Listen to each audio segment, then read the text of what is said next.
wẹ́rẹ́ báyìí ni ìròyìn náà ló ń tàn kiri bíi iná inú ọyẹ́ nígbà tí wọ́n ní gómìnà àná ní ìpínlẹ̀ Kaduna ìyẹn Malam Nasir El-Rufai tí wọ́n ló ti ń sáré kiri tí wọ́n sì ní ó ti gba ọ̀dọ̀ àwọn aṣíwájú ẹ̀sìn kìrìsìtẹ́nì àtàwọn gbajúmọ̀ pásítọ̀ kan lọ láti lọ bẹ̀bẹ̀ fún àtìlẹ́yìn wọn láti lé ààrẹ Bọ́lá Ahmed Tinubu lórí ipò lọ́dún 2027 ṣùgbọ́n tí tẹlifíṣàn Yorùbá Tòótọ́ lè fìdí eléyìí múlẹ̀ fún yín pé kò sóòótọ́ nínú gbogbo nǹkan tí wọ́n sọ yìí o. El-Rufai kò ṣàbẹ̀wò sí pásítọ̀ tàbí adarí ẹ̀sìn kankan láti wá ìṣubú Tinubu lásìkò yìí. ẹ rántí pé lásìkò ètò ìdìbò ààrẹ ọdún 2023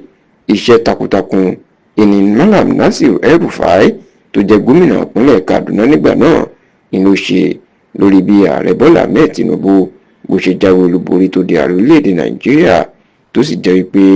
nítorí eléyìí ó ní ààrẹ Bọ́lá Ahmed Tinubu ó ní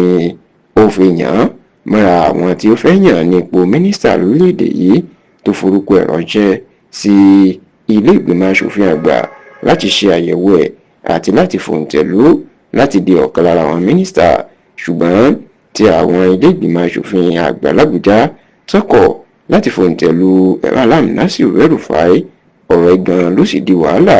tí El-Rufai bínú sí nítorí tó ní àwọn asòfin l'Àbújá àwọn kọ́ ni òfòǹtẹ̀lú òun oní Tinubu ló gbóná ẹ̀bùrú láti pàṣẹ fún wọn pé káwọn gbọ́dọ̀ fòǹtẹ̀lú òun nítorí ká ní Tinubu fẹ́ jarí fún wọn tó jẹ́ pé àwọn asòfin náà ẹni tó bá sọ náà wọ́n ń gbọ́ òní níṣe ni yóò pàṣẹ ìpọ́n gbọ́dọ̀ mú òun lágídí tó sì ní ọwọ́ lọ́wọ́ yìí sọ òun lòun Jákọ́bù Tinubu lórí ọ̀rọ̀ náà. látìgbà náà ni Malam Nasir El-Rufai ló ti ń tako Tinubu kiri tó sì jẹ́ pé ó wà lára àwọn olóṣèlú tí wọ́n kóra wọn lọ sí ẹgbẹ́ òṣèlú ADC African Democratic Congress lásìkò yìí láti sọ pé àwọn gbọ́dọ̀ gba ìjọba kúrò lọ́wọ́ Tinubu lásìkò ètò ìdìbò ààrẹ ọdún 2027 ní ṣáò nínú ọ̀sẹ̀ tí a lò kọjá tán yìí ó ní awuyewuye máa jáde tí wọ́n ń gbé àwòrán kan kiri nípa pé El-Rufai ṣàbẹ̀wò sí ṣọ́ọ̀ṣì kan ó sì lọ́ọ́ ṣèpàdé pẹ̀lú àwọn pásítọ̀ ní lórí bí wọn yóò ṣe ṣàtìlẹ́yìn fún ẹgbẹ́ òṣèlú ADC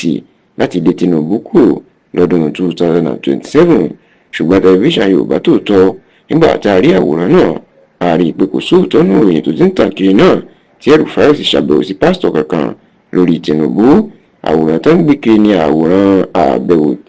tí El-Rufai ṣe sí ṣọ́ọ̀ṣì kan ní ìpínlẹ̀ Anambra lọ́jọ́ àkọ́kọ́ nínú oṣù karùn-ún ọdún 2025 tá a wà yìí láti lọ sí bí òkú kọmíṣánná tẹ́lẹ̀ ní ìpínlẹ̀ Anambra ìyún Matthias Anohu tó dolóògbé lọ́jọ́ kẹfà oṣù kìíní ọdún 2025 ẹni ọdún mẹ́rìnléní ọgọ́rin 84 years.